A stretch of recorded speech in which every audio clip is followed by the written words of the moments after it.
મારા વાલા પ્રિયો, ઈસુ ખ્રિસ્તના નામમાં હું તમને પ્રેમાળ શુભેચ્છા પાઠવું છું. આ કયો દિવસ છે જાણો છો? આજે મારા જીવનનો એક અવિસ્મરણીય દિવસ છે.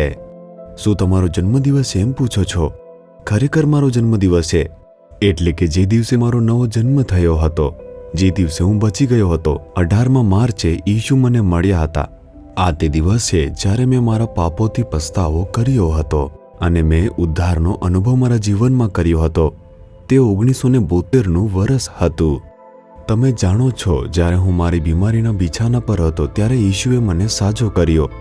પરમેશ્વરે મારા સોજાવાળા હૃદયને સામાન્ય બનાવ્યું અને તેને તાજું કર્યું. તેમણે મારા પગને સાજો કર્યો અને તેથી હું ચાલી પણ શક્યો. મારી મૃત્યુશૈયાને ફરી વાળી નાખી. તેથી મને ખૂબ આનંદ થયો, કારણ કે ઈશુએ ચમત્કારિક રીતે સાજો કર્યો. તેથી મને ઈશુમાં ઘણો પ્રેમ છે, વિશ્વાસ છે. જેવી રીતે ઘણા બધા દેવતાઓની મેં ઈચ્છાથી શોધ કરી હતી. ત્યારબાદ હું ખૂબ તરસથી ઈશુને શોધતો હતો. જો હું ચર્ચમાં જાઉં તો હું માત્ર ઘૂંટણ પર જ પ્રાર્થના કરતો. હું બાઇબલ વાંચતો હતો અને દરરોજ પ્રાર્થના કરતો હતો. એવી રીતે હું સમર્પિત હતો, પણ છુટકારાનો નવા જન્મનો અનુભવ ન હતો. એક તરફ ભક્તિ હતી, બીજી તરફ પાપ હતું. મારો સ્વભાવ તે બદલાયું ન હતું.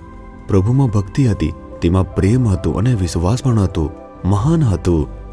પરંતુ 1972 વર્ષમાં પરમેશ્વર મને મળવા માટે માંગતા હતા. મેં કેટલીક સાક્ષીઓ સાંભળી. ઈશુએ મને મારા પાપોનો અહેસાસ કરાવ્યો અને તેથી મેં પસ્તાવો કર્યો, બચી ગયો. એ અનુભવ મેં સાંભળ્યો કે આવો અનુભવ પણ છે. શું પ્રભુ આવશે ને વાત કરશે? હું પણ તે અનુભવ કરવા માટે ઈચ્છતો હતો. પ્રભુએ મને કહ્યું કે તારા પાપોએ મારો ચહેરો તારાથી છુપાવી દીધો છે. તમે મારો અવાજ સાંભળી શકતા નથી. તેમણે કહ્યું, તમારા પાપોથી પસ્તાવો કરો. હે પ્રભુ, મેં શું ભૂલ કરી છે? મેં તો પીધું નથી, મેં મોજ કરી નથી કે સિગરેટ પણ પીધી નથી. આપણને લાગે છે આ જ પાપ છે. પ્રભુએ મારું હૃદય ખોલ્યું અને મને બતાવ્યું કે જો તારા હૃદયમાં શું છે, કયા પાપો તે અસ્તિત્વમાં છે. તારા હૃદયમાં ગર્વ છે, ઈર્ષ્યા છે, બળતરા છે, ક્રોધ છે અને વાસના છે. તારું હૃદય તે ઘણા બધા પાપોથી ભરાયેલું છે. શું આ બધા પાપો છે? મને ખબર ન હતી પ્રભુ. મને લાગતું હતું કે ફક્ત દારૂ પીવું, ધૂમ્રપાન કરવું, હત્યા કરવી એ જ પાપ છે. જ્યારે પ્રભુએ મને બતાવ્યું કે આ બધું મારી અંદર છે, હું થોડા દિવસોથી પ્રાર્થના કરતો કે પ્રભુ, તમારે મને માફ કરવો જોઈએ. અને એક દિવસ 17મી માર્ચે રાત્રે 9 વાગ્યે હું ઘૂંટણીએ પડ્યો. ઘૂંટણીએ પડીને પ્રાર્થના કરતો હતો, હે પ્રભુ, આજે તમારે મારા પાપો માફ કરવા જોઈએ. તમારું બાળક મને બનાવવું જોઈએ. હું તમારા બાળક બનવાનો અનુભવ ઈચ્છું છું પ્રભુ. તમારે મારી સાથે વાત કરવી જોઈએ, નહીંતર હું નહીં જાઉં. હું ઘૂંટણીએ પ્રાર્થના કરતો. અને એવી રીતે પ્રભુએ મને મારા નાનપણથી કરેલા પાપો બતાવ્યા. જ્યારે મેં મારા માતા પિતાનો અનાદર કર્યો, જ્યારે મેં મારી દાદીનો અનાદર કર્યો હતો, જ્યારે મેં ચોરી કરી, જૂઠું બોલ્યો, મેં આને પાપ માન્યા નહીં. મારા માતા પિતા મને શીખવ્યું જ નહીં. હિન્દુ પરિવારમાં ખાલી ભક્તિ કરવા માટે કહ્યું. મને શીખવ્યું નહીં કે આ પાપ છે. ખ્રિસ્તીઓ તે જાણે છે, સન્ડે સ્કૂલમાં તે શીખવાડે છે. તેમણે મને શીખવ્યું નહીં. શું આ બધા પાપો છે? હું રડ્યો અને મારી જાતને પ્રતિબદ્ધ કર્યું કે હે પ્રભુ, તમે તેના માટે મને માફ કરો. મને આ બધા પાપો વિશે બિલકુલ ખબર ન હતી. મેં કરેલા બધા પાપો તમે માફ કરો, મેં પ્રાર્થના કરી. હું રાત્રે 9 વાગ્યે ઘૂંટણીએ પડ્યો. પછી 10 વાગી ગયા, 11 વાગી ગયા, 12 વાગી ગયા. વહેલી સવારે 1 વાગી ગયો, 2 વાગી ગયો, 3 વાગ્યા. હું હાર માનીશ નહીં. હું ઘૂંટણીએ ઉભા રહીને પ્રાર્થના કરીશ, મારી સાથે વાત કરો. સવારના લગભગ 4 વાગ્યા. 18 માર્ચ 1972ના રોજ સવારના સમયે લગભગ 4 વાગ્યે તેમને મળ્યા. ઈશુ મને મળ્યા. દીકરા કહીને બોલાવ્યો. તે કેટલું આનંદદાયક હતું જાણો છો? મેં તારા પાપો માફ કર્યા છે, તેમણે મને એમ કીધું. તે પાપનો ભાર મારાથી દૂર થઈ ગયો. મારું હૃદય તે નવું થઈ ગયું હતું. મને લાગ્યું કે હું એક નવો માણસ બની ગયો છું.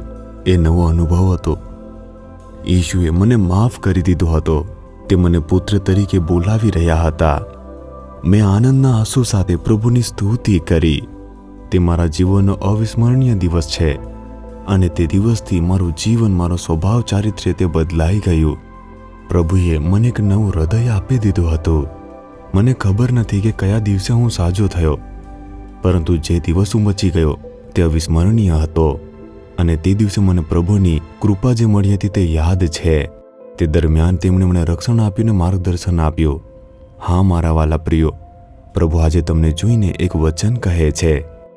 યશાયા 43 અધ્યાયનું પહેલું વચન, તું બીસ નહીં, કેમ કે મેં તારો ઉદ્ધાર કર્યો છે, મેં તારું નામ લઈને તને બોલાવ્યો છે, તું મારો છે. દીકરી, તમે મારા છો, ગભરાશો નહીં. શું તમને કોઈ અનુભવ થયો છે જ્યાં તમે આવું કહી શકો છો? હું કહું છું, હું ઈશુનો છું, તેમણે મને નામથી બોલાવ્યો અને ઓળખ્યો છે. પ્રભુએ મારા પાપો માફ કર્યા છે, પોતાનો બાળક મને બનાવ્યો છે. હું કહી શકું છું તે નિશ્ચિત મારી પાસે છે. શું તમે એમ કહી શકો છો? હું સમર્પિત છું, હું ઈશુમાં વિશ્વાસ કરું છું. શેતાન પણ એવું માને છે. શેતાન પણ માને છે કે ઈશુ જ પ્રભુ છે, વચનમાં લખેલું છે. શેતાન જાણે છે કે ઈશુ ખ્રિસ્ત તે એકમાત્ર પ્રભુ છે. એવું નહીં. શું તમને પાપનો પસ્તાવો કરવાનો, તમારા હૃદયમાં ઈશુનો સ્વીકાર કરવાનો અનુભવ છે? ખ્રિસ્તી બન્યાના 3 વર્ષ પછી મને અનુભવ થયો ન હતો. હું સમર્પિત ખ્રિસ્તી હતો, એ મુદ્દો નથી. પ્રભુ મારા હૃદયમાં આવ્યા છે. શું આપણે કહી શકીએ? તે કહેશે, દીકરા તું મારો છે, દીકરી તું મારી છે, મેં તને ઓળખ્યો છે, મેં તને છુટકારો આપ્યો છે. જો તે અનુભવ તમને થયો નથી તો તમારે મારી જેમ આખી રાત પ્રાર્થના કરવાની જરૂર નથી. હું એક મોટો પાપી હતો. મારે આખી રાત મારા પાપો કબૂલ કરવા પડ્યા હતા. તમે એવા નથી. બસ એકવાર કહો, ઈશુ હું પાપી છું, મારા પાપો માફ કરો, મને તમારા લોહીથી ધોઈ નાખો, મને તમારું બાળક બનાવો. આ રીતે પ્રાર્થના કરી જુઓ. તમે તમારા હૃદયમાં તે પરિવર્તન અનુભવી શકો છો અને તમારા મનમાં આનંદ આવશે. પ્રભુના બાળક બનવાનો એક આનંદ આવશે. આજે જ હમણાં, જો તમને તો ઉદ્ધારનો અનુભવ નથી, તમારા હૃદય પર હાથ રાખીને હમણાં પ્રાર્થના કરો. જો ઉદ્ધાર મળ્યો છે તો પ્રભુ હું તમારો છું, તમારો બાળક છું, એમ પ્રભુની સ્તુતિ કરો. આનાથી મોટો લહાવો કયો છે? હૃદય પર હાથ રાખીને પ્રાર્થના કરો. હે પ્રભુ, આ દીકરો, આ દીકરી, હે ઈશુ, મને અનુભવ તમે આપો, તમે મારા હૃદયમાં આવો, એમ કહીને પ્રાર્થના કરી રહ્યા છે. પ્રભુ, ડરશો નહીં, કારણ કે મેં તમને છુટકારો આપ્યો છે. તમે મારા પુત્ર છો, પુત્રી છો, આમ કહો. પ્રભુ, આ પુત્ર સાથે તમે વાત કરો, એ પુત્રી સાથે વાત કરો, એની સાથે વાત કરો. તેમને તમારો અનુભવ આપો, તેમને તમારો પુત્ર અને પુત્રી કહો, તેમને તે વિશેષ અધિકાર આપો, તેમના પાપો માફ કરો, છુટકારો આપો, નવું હૃદય તમે આપો. હે પ્રભુ, તેમને આ રીતે આશીર્વાદ આપવા બદલ તમારી સ્તુતિ થાવ, સ્તુતિ થાવ. તેમને તે અનુભવ આપવા બદલ તમારી સ્તુતિ થાવ. તેમને તમે માફ કર્યો છે, તમે તેમનું હૃદય ધોયું છે, તમે તેમની અંદર આવ્યા છો. હું તમારો બાળક છું, હું તમારો પુત્ર છું, હું તમારી પુત્રી છું. ઈશુ, તમારી સ્તુતિ થાવ. ઈશુના નામમાં આમેન, આમેન.